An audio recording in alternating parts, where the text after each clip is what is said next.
రానున్న రోజుల్లో రాష్ట్రంలో వచ్చేది బీజేపీ ప్రభుత్వమేనని శాసనసభాపక్ష ఉపనేత పాయల్ శంకర్ అన్నారు. కాళేశ్వరం ప్రాజెక్టు అవినీతిపై సీబీఐతో విచారణ జరిపించాలని బీజేపీ డిమాండ్ చేసిందని గుర్తు చేశారు. బీజేపీ 11 ఏళ్ల పాలనలో దేశం అభివృద్ధిలో దూసుకుపోతోందన్నారు. బీజేపీ నేత పాయల్ శంకర్తో మా ప్రతినిధి శ్రీకాంత్ ఫేస్ టు ఫేస్. సందర్భంగా నిజామాబాద్ జిల్లాకు వచ్చారు ఆదిలాబాద్ ఎమ్మెల్యే, అలాగే శాసనసభ ఉపపక్ష నేత మనతో పాటు ఉన్నారు. సార్ చెప్పండి, 11 ఏళ్ళు పూర్తి చేసుకున్నటువంటి సందర్భంలో తెలంగాణ సమాజానికి బీజేపీ ఇవ్వనటువంటి సందేశం ఏంటి?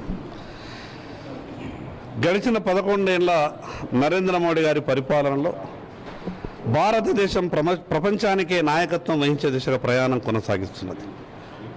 అదేవిధంగా కేంద్ర ప్రభుత్వం తెలంగాణ రాష్ట్రానికి ఇప్పటికే 11 లక్షల కోట్ల రూపాయల సహాయం కూడా చేసింది. ఈ విషయాన్నంతా కూడా పత్రికా మిత్రులతో చర్చించాలా, మాట్లాడాలన్న ఆలోచనతోనే ఈరోజు సమావేశం. కాంగ్రెస్ పార్టీ ఒక పక్క మాట్లాడుతుంది, ఈ దేశ భద్రత గురించి రాజకీయ విమర్శలు చేస్తుంది. అభివృద్ధి విషయంలో ఈ రాష్ట్రంలో అధికారంలో ఉన్నటువంటి కాంగ్రెస్ పార్టీ అధికారంలోకి రావడానికి ఇచ్చినటువంటి ఏ ఒక్క హామీని కూడా అమలు చేసేటటువంటి పరిస్థితి లేదు. కానీ నరేంద్ర మోడీ గారు చెప్పిన మాట చెప్పినట్టుగా 11 సంవత్సరాల కాలంలో ఈ దేశం ఎంత గొప్పగా అభివృద్ధి చెందిందో, ఏ రాష్ట్రంలో ఏ రాజకీయ పార్టీ అధికారంలో ఉన్నా కూడా మాకు సంబంధం లేదు, కేవలం ఎన్నికల సమయంలో మాత్రమే రాజకీయాలు, మిగతా సమయంలో అభివృద్ధి మంత్రమని మాట్లాడినటువంటి మోడీ గారు ఎంత గొప్పగా దేశాన్ని పరిపాలిస్తున్నాడో మనమంతా కూడా అర్థం చేసుకోవాలి. మొన్ననే ఆపరేషన్ సింధూర్ జరిగింది. ఆపరేషన్ సింధూర్లో ప్రపంచ దేశాలన్నీ కూడా ఈరోజు భారతదేశం ఎంత గొప్ప శక్తి ఉన్నదో, ఏ రకంగా రక్షణ కవచం ఉన్నదో మొన్న జరిగినటువంటి ఆ ఆపరేషన్ సింధూర్లో ప్రపంచానికి అర్థమయ్యింది. 1000 కిలోమీటర్ల దూరంలో ఉన్నటువంటి టార్గెట్లను 22 నిమిషాలలో ఏ ఉగ్రవాదులైతే ఈ దేశంలోకి వచ్చి అలజడి సృష్టించే ప్రయత్నం చేసిండ్రో, 100 మందిని 20 నిమిషాలలో 1000 కిలోమీటర్లో మన రాకెట్ లాంచర్ల వ్యవస్థ కావచ్చు, రక్షణ వ్యవస్థ కావచ్చు, ఏ రకంగా వాళ్లకు బుద్ధి చెప్పిందో ఆపరేషన్ సింధూర్ ద్వారా అర్థమయ్యింది. ఏ విషయాన్ని తీసుకున్నా 11వ స్థానంలో ఉన్నటువంటి భారతదేశ ఆర్థిక వ్యవస్థ 4వ స్థానానికి వచ్చింది. రేపో ఎల్లుండో 3వ స్థానాన్ని ఆక్రమించబోతా ఉన్నది. ఈరోజు డిజిటల్ బ్యాంకింగ్ సిస్టంలో కూడా 50% ఈరోజు భారతదేశంలోనే ఈరోజు ప్రజలంతా కూడా వినియోగిస్తూ ఉన్నారు. అందుకు ఏ విషయంలో చూసినా సరే నరేంద్ర మోడీ గారి నాయకత్వంలో భారతదేశం గొప్పగా అభివృద్ధి చెందుతుంది. ఆ విషయాలన్నీ మీతో చర్చించుకోవడానికే ఈరోజు ఈ సమావేశం. సార్, ఇవాళ రాష్ట్రంలో హాట్ టాపిక్ నడుస్తుంది. కాళేశ్వరం పైన మాజీ సీఎం కేసీఆర్ను విచారిస్తున్నారు. దీనిపైన బీజేపీ స్టాండ్ ఎట్లా ఉంటుంది? కాంగ్రెస్ టీఆర్ఎస్ 2 పార్టీలు ఒకటే. మేము కొట్టినట్టు చేస్తాం, మీరు ఏడ్చినట్టు చేయని ఆ 2 రాజకీయ పార్టీలు ఒప్పందం చేసుకొని ఇవన్నీ చేస్తున్నాయి. కాళేశ్వరంలో జరిగినటువంటి అవినీతి 1000 కోట్ల రూపాయలు, ఈరోజు లక్షల కోట్ల రూపాయలు తెలంగాణ రాష్ట్రం పేరు మీద అప్పు చేసి ప్రజల మీద భారం మోపి ఏ ఒక్క ఎకరానికి నీళ్లు రాకుండా చేసి సంవత్సరన్నర కాలమైంది. దోషులు ఇంకా ఎవరిని కూడా తేల్చలేదు.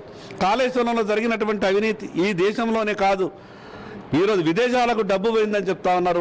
విదేశాలకు డబ్బు పోయినప్పుడు ఈ రాష్ట్రం అది మరి విచారణ చేస్తే దేశాలకు పోయి విచారణ చేసిన అధికారం ఈ రాష్ట్ర ప్రభుత్వానికి ఉండదు. కాబట్టి కాళేశ్వరం మీద నిజాలు నీకు తేల్చాలంటే సిబిఐకి ఇస్తేనే సాధ్యమవుతుంది. కాబట్టి వీళ్లకు చిత్తశుద్ధి ఉంటే కాంగ్రెస్ పార్టీకి, తెలంగాణ రాష్ట్ర ప్రభుత్వానికి కాళేశ్వరం ప్రాజెక్టు సిబిఐకి అప్పగించాలి. సార్, రానున్న రోజుల్లో తెలంగాణలో ఇప్పటికే పార్టీ 4 జిల్లాల్లో ఎంపీలు ఉన్నారు. రానున్న రోజుల్లో ఎలా ఉండబోతుంది? బీజేపీ కార్యాచరణ ఎట్లా ఉంది? ఇంకా ఇప్పటికీ తెలంగాణ రాష్ట్ర అధ్యక్షులు ఎవరో ఇంకా క్లారిటీగా రాలేదు. ఎందుకు ఇట్లా ఆలస్యం జరుగుతుంది? తెలంగాణ రాష్ట్రంలో భారతీయ జనతా పార్టీ బలంగా ఉన్నది. దానికి నిదర్శనం గడిచిన పార్లమెంట్ ఎన్నికల్లో 8 ఎంపీలు గెలవడం, అసెంబ్లీ ఎన్నికల్లో 8 ఎమ్మెల్యేలు గెలవడం, నిన్న లేక మొన్న జరిగినటువంటి ఎమ్మెల్సీ ఎన్నికల్లో 2 ఎమ్మెల్సీ ఎన్నికలు గెలవడం, గెలిచినటువంటి సీట్లు, వచ్చినటువంటి ఓట్లే ఈ తెలంగాణ రాష్ట్రంలో భారతీయ జనతా పార్టీ బలంగా ఉన్నది అని చెప్పడానికి ఆధారం. ఎన్నికలు ఎప్పుడు జరిగినా ఈ తెలంగాణ రాష్ట్రంలో భారతీయ జనతా పార్టీ అధికారంలోకి వస్తుంది. గతంలో తెలంగాణ ప్రజలు టీఆర్ఎస్కి అవకాశం ఇచ్చిండ్రు, నిన్న లేక మొన్న కాంగ్రెస్కి ఇచ్చిండ్రు. భవిష్యత్తు భారతీయ జనతా పార్టీకి ఇద్దామని ప్రజలు ఇప్పటికే ఒక నిర్ణయానికి వచ్చారు. కాబట్టి భవిష్యత్తు ఈ రాష్ట్రంలో భారతీయ జనతా పార్టీకి మాత్రమే ఉంది. చివరి క్వశ్చన్, ఎమ్మెల్సీ కవిత బీజేపీతో టచ్లో ఉన్నట్టు ప్రచారాలు జరిగింది, ఎట్లా ఉండవు?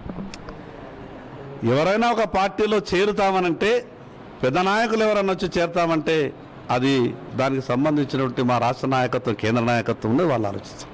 సో ఇది మొత్తానికైతే తెలంగాణ భారతదేశంలో ఒక మంచి పాలన జరుగుతుంది, అన్ని విధాలుగా ఆ దేశాన్ని అభివృద్ధి రంగంలోకి తీసుకెళ్తున్నారు నరేంద్ర మోదీ అని చెప్పేసి శాసనసభ పక్ష ఉపనేత పాయల్ శంకర్ అంటున్నారు. కెమెరా పర్సన్ సాయి కులకర్ణితో శ్రీకాంత్, ఐ న్యూస్, నిజామాబాద్.